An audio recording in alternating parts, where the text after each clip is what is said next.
He was taken from an orphanage when he was 2 years old. And he got to the orphanage from the police, where he was brought by the outfit that found him on the street. The screaming bundle was lying on the bench in the park, where drunks gathered to celebrate their daily holidays. His foster parents doted on him. They adored him and carefully concealed that he was adopted. That's why we moved to another city, so that he never finds out that he is not a native son. But at the school where he studied, someone found out about it and tried to spread it all around. And soon the child was teased by a street foundling. They laughed, mocked, poked their fingers and beat. For what and why, he could not understand. After all, he grew up a calm and silent child.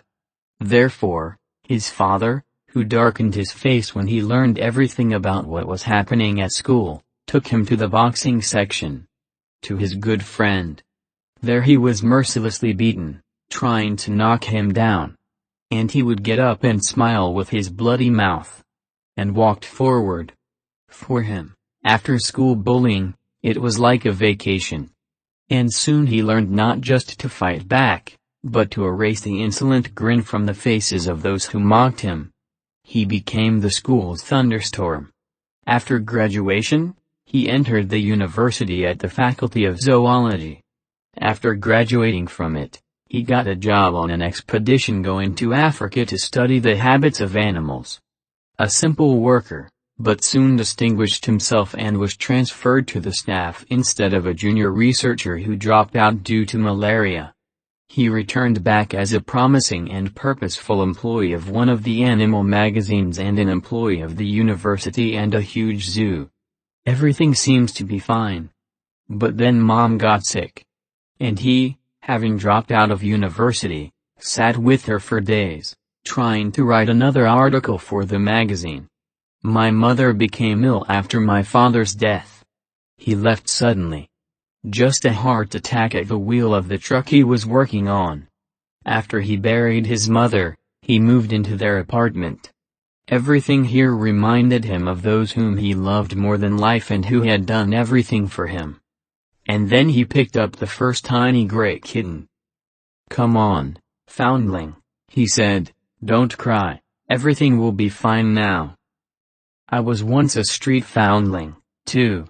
This was the first one. Soon there were a lot of cats and dogs in his 2-bedroom. He tried very hard to take care of everyone, take out the sand, walk, drag to the vet. And so the years passed. In taking care of street and domestic animals, in work at the university, where he returned, and in the magazine. And with personal life it was not very. No, he met women, of course. But it all ended when they came to his house. You know, there are such men wolf-from-wit. That's what he was.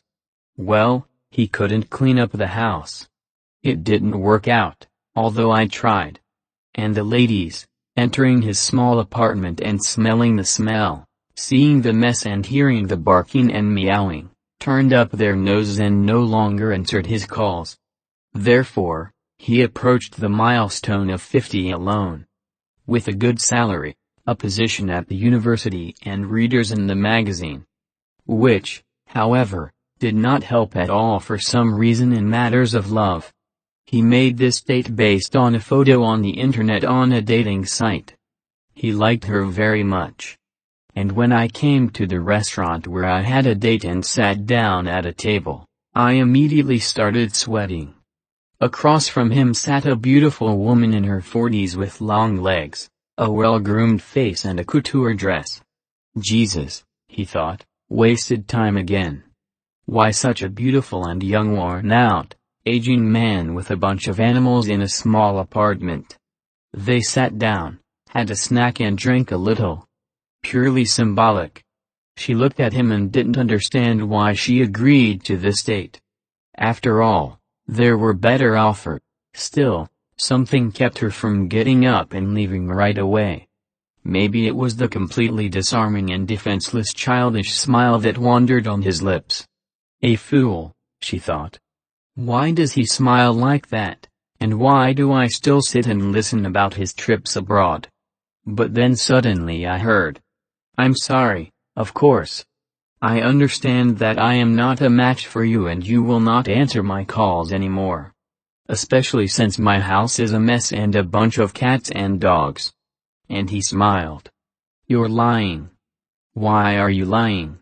Why, she was indignant. How ugly. And if I get up right now and we go to your house, then you won't be ashamed of lying. I'm sorry. He was amazed and stood up. It's not true about cats and dogs, is it? She asked, deciding to soften her tone. I'm ready to go immediately and prove that I'm telling the truth, he replied. They got up and, having paid, went to his little car. When they went up to the second floor, and he opened the doors, 4 cats and 3 dogs rushed to his feet. Then they stared at her. My God! She threw up her hands. 7 curious pairs of eyes looked up from below. So everything you said is true, of course, he replied. They're all street foundlings, just like me. How is it? She was surprised. We are foundlings with them, he smiled. That's what they called me at school, foundling.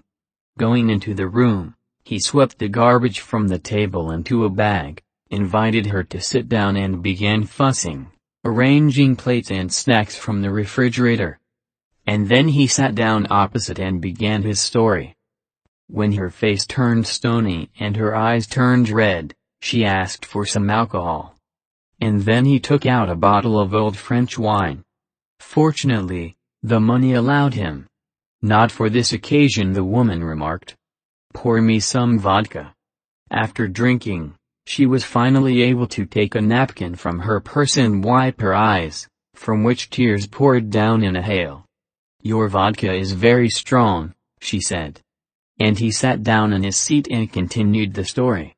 He talked and talked. Probably for the first time in my life, trusting my story to an outsider. And then she saw that under her feet 7 pairs of eyes were looking at her with hope and fear. Oh, my good ones, she said. Now I'll do everything. You'll excuse me.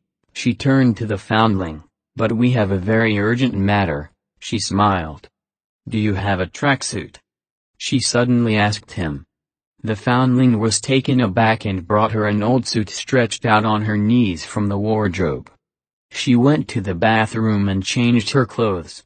And when she came back, she told him, You're going to help me now, and began cleaning by raking sand out of the cat toilets. He crawled along with her on the floor and desperately interfered. The foundling explained to her that he was driving a floor rag exactly like that, and he was raking everything just like that. And she laughed and pulled his right ear, noticing that he was deceiving everything. And then they laughed together. And when she went to take out the trash, all 4 cats and 3 dogs stood at the door. They looked up to her. 7 anxious pairs of eyes, full of fear and intent not to let out of the apartment. She laughed.